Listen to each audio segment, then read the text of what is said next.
Hey, can you do me a favor? Hey, can you come over for a minute? Hey, can you help me? Hey, can you do me a favor? Can you help me? Why do I keep doing this to myself? I don't have the time to do that. I really don't want to do this. Gosh, I hate that I'm such a people pleaser.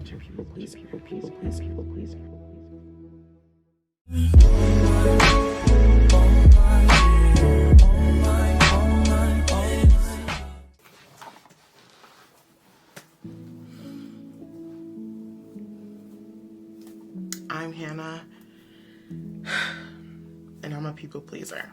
I, for a long time, thought that people pleasing wasn't a concern because I viewed it as a way of serving. It was something that wasn't concerning because at the end of the day, I'm serving, and who's complaining about me serving others? I've noticed through the process of researching for this video that people pleasing and serving are two different things. And yes, you can serve or act in the way of serving when you are people pleasing, but at the same time, there is a sense of toxicity when it comes to people pleasing. If you're a people pleaser, some of the things that you will notice about yourself is you can't say no, you avoid conflict, you avoid disagreeing with people or voicing your honest opinions, and you overcommit to plans, projects, and even responsibility. This is the video for you. Hi,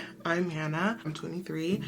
I make lifestyle and faith-based content, all for the point of glorifying God and helping others to grow in their faith just like I am growing in my faith. So if you're looking for that kind of content, you are so welcome, and I can't wait to connect with you. From the medical news today definition, a people pleaser, a person who feels a strong urge to please others, even if it's at their own expense. And it's also someone who feels like their needs and wants do not matter. Yeah, someone who alters their personality around others. It's definitely rooted in a lot of fear, and that is the difference between serving from a place of people pleasing versus serving from a place of love, intentionally wanting to better the well-being of others.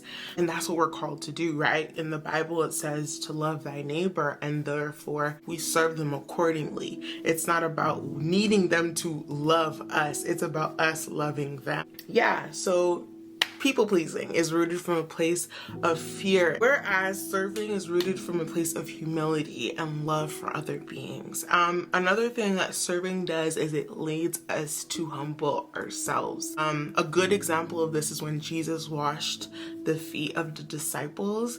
He had to go down, and this is not a glamorous task. Like, it showed humility. So that's what serving is supposed to look like. Whereas I've noticed people pleasing came from a place, honestly, from a place that was prideful.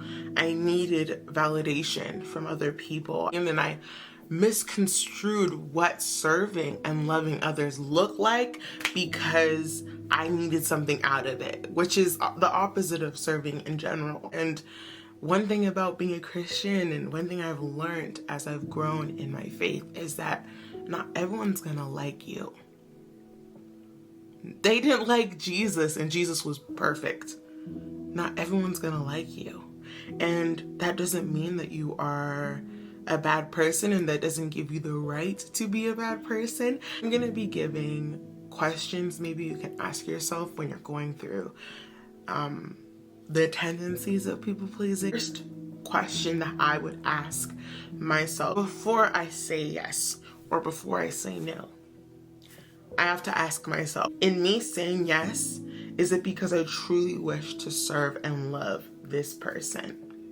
Am I truly seeking to serve this person? A lot of these questions are here to check your heart posture. Two, is what I am doing to seek something in return? Again, this kind of goes to the first one, is am I truly willing to serve this person without actually getting anything in return?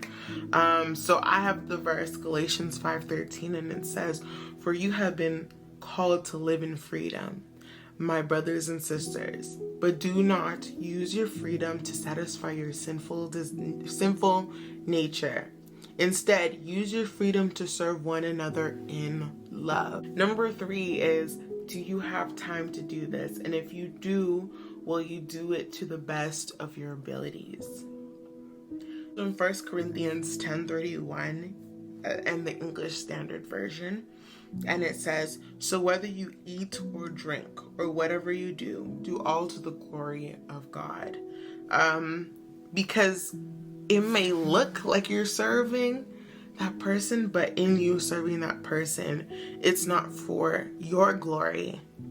It's not for their glory. It is for God's glory. And another verse that I have for this is Colossians 3:22-24, and it says, bondservants, obeying everything, those who are your earthly masters, not by way of eye service as people pleasers, but with sincerity of heart, fearing the Lord. Whatever you do, work heartily as for the Lord and not for men, knowing that from the Lord you will receive the inheritance as your reward. You are serving the Lord Christ. So a bondservant, in the gotquestions.org, it says a bondservant is another word for someone who serves without wages. But a good example of this is in Roman times, the term bondservant or slave could refer to someone who voluntarily served others.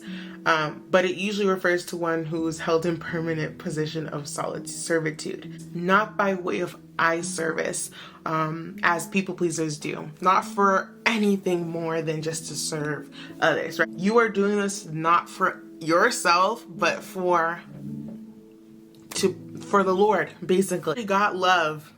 You already got someone who loves you. So it's not about that, right? Like, we're not doing it for that. We are doing it for the sheer fact that we are called to, right? Like, obedience, fearing of the Lord. We fear the Lord, and therefore we are going to serve our neighbors. Not for me. And because I know I'm not just doing this for them, I'm doing this for the Lord, I'm going to work my best at it.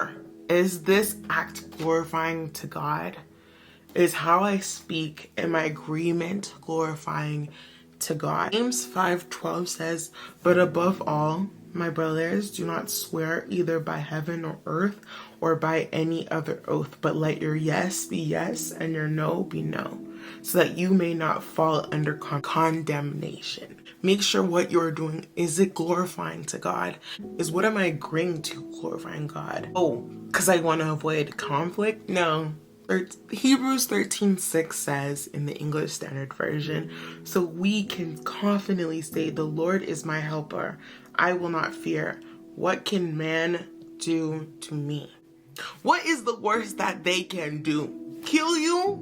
Then I'll be with God. What is the worst man can do? Cancel me? I'd rather be canceled. Because I have to give an account, right? I have to give an account for what I said. Would I rather be canceled by the world? Yeah. Versus God? Hey, it's okay. The devil got canceled. And he going to hell forever.